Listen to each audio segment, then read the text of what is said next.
So when I joined, it was just the mentorship. So I was listening to all the videos, how to properly take it, kind of like the mindset of it, listing down the whys. And, throughout those 6 years, my why kind of like, I didn't have, I say like a strong why until I guess my mom passed. And then, so my mom passed in 2018 and then my grandma passed the following year. So I was like, Right. I was like really struggling, with should I really continue this? But then at the end of the day, I stuck to my whys, and that was like that became my number one why of like this is for them, essentially for my mom and my grandma. And so with that mindset, I sort of like continued like I set a boundary with my work, and thankfully my work, my teammates, the engagement teams, they're very supportive of me of like passing. So I didn't have like, I feel like other people would have like struggles with their work of like taking, time offs or, sitting for an exam or studying or like that clear break from when do you start working, when do you, start studying and whatnot. I was very lucky with that. And so and especially with your mentorship, I just kept listening to every single thing, reading to the community of like the success stories that kind of like fueled the fire in me that like, hey, I should keep going, even though like I failed so many times. I'm like so embarrassed to even say like I've taken the exams like, I don't know how many, like maybe 10 times for, I think, 4 or something. But I kept going. I just kept telling myself like, hey, this is, I'm doing this for my mom. I'm doing this well, not only for my mom essentially, but also for myself. Like I could prove like, I'm not a failure essentially. Like, this is just something that it's like a hurdle in the process or something like that. So it was just that like the change of mindset, I guess. Yeah, absolutely. Yeah. And I mean, that's what's so different about the CPA exam, because I'm sure you were like me in college, like you had never failed academically, the typical overachiever, like Yeah. that was my mindset. And then to fail a section of the CPA exam, it felt like all of that was for nothing. And Yeah. so it wasn't until I understood like, oh, okay, well, the AICPA, they want to see how we react to failure. And so somebody who fails a section and then gives up immediately, obviously they don't deserve the CPA license because it's very Mhm. prestigious and you have a high reputation of not only being ethical, but, finishing what you put your mind to. And so, even if you fail 10 times, that doesn't disqualify you from becoming a CPA. And I mean, you're just living proof of the people who just stick with it. They keep focused on that why. Why do I need to become a CPA? Yeah.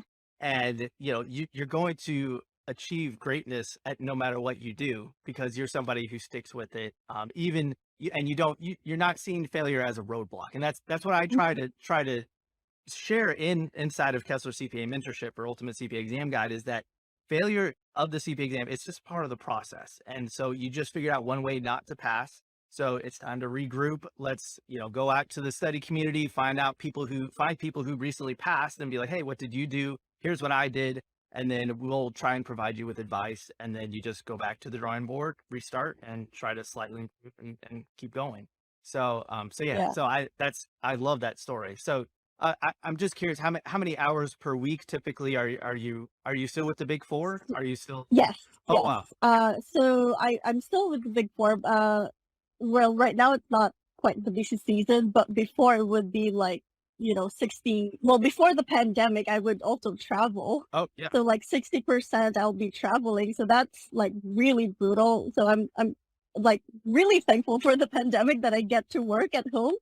And so, it kind of like cuts time with like the traveling, like even the commute, because I used to commute like maybe 2 hours Oh every yeah. day. So that kind of takes away like studying time. So work hours is typically like between 50, 60 hours on like, you know, So yeah. busy season. So I mean that's a great question. So that is a lot of working hours. How did Yeah. you maintain your mental focus and motivation? How did you kind of split up work plus studying, or what did your daily routine on a typical maybe work day, what did your study routine look like and how did that fit into your work routine? Yeah. So what helped me was actually, well, during the pandemic, because that's, I think, when I passed most of my sections within, 18 months. And so during the pandemic, I would wake up really early now, like 6 a.m., get some workout done because I felt like being able to like work out and have like the fresh start of the day, and then it kind of just makes me in a better mood and I have like more energy throughout the day. So then I would start work at like 8 a.m. and then I would have like I would tell my teams essentially say, hey, I'm logging off at like 5 p.m., get dinner, and then by 6 p.m., I'll just study the whole night. Luckily, one of my team members is also studying for one of his exams, not CPA though, he's taking CISA. So we would do a study session together with video cam just to have, we're accountable to each other and say, okay, during this time, we're actually studying, like no excuses whatsoever. So that's sort of like what we did to like pass the exam. Oh, that's great. I love that you mentioned accountability. That's actually a feature that we recently added to Ultimate CPA Exam Guide. And so we try to connect somebody on our team, but then also try to find a coworker or a Mhm. family member who you can check in with and understands what your study goals are. Because when you have when you don't have anyone checking in on you, it's very easily to get isolated and you feel alone on on the battlefield, and Yep. it's just hard to keep going. So yeah, even and then if you can find somebody studying for the CPA exam, that's great too. But when you have somebody who is not an accountant and doesn't fully understand where you're going through, especially if it's a family member, it's great to have use them as an accountability partner as well, because then you can use them as maybe a reward for getting studying done, like Yep. spending time with them and so forth. So that's really what we try to encourage, is that, it takes a village to pass the CPA exam. It's not Yes. something that you should do by yourself. Uh, Yeah. and like you, I failed 5 sections in a row, and I was so embarrassed by that fact. And I Oh, kind of, me too. I hid it. I didn't tell anyone, and it wasn't healthy, and nothing changed until I finally broke down. I was like, all right, I got to find people who have passed. I got to tell them what I'm doing. And I showed them Yep. step by step what I was doing. They were like, no, no, no, no, no, that's not what you should be doing. Here's what I recommend.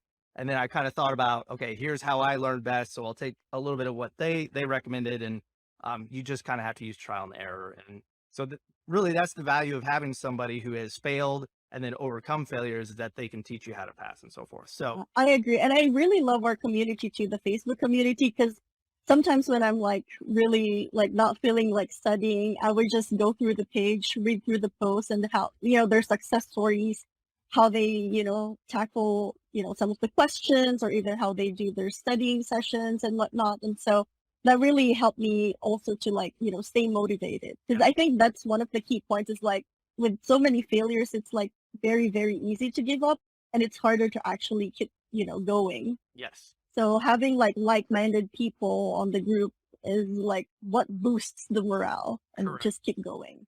And if you're skeptical if Kesler CPA Review is getting results in real time for CPA candidates, I've got some bad news for you. We've got hundreds of success stories here. So for example, Yasmin, she just shared a few hours ago that Kesler CPA Review gave her a huge boost to her scores, and she was able to pass both audit and FAR.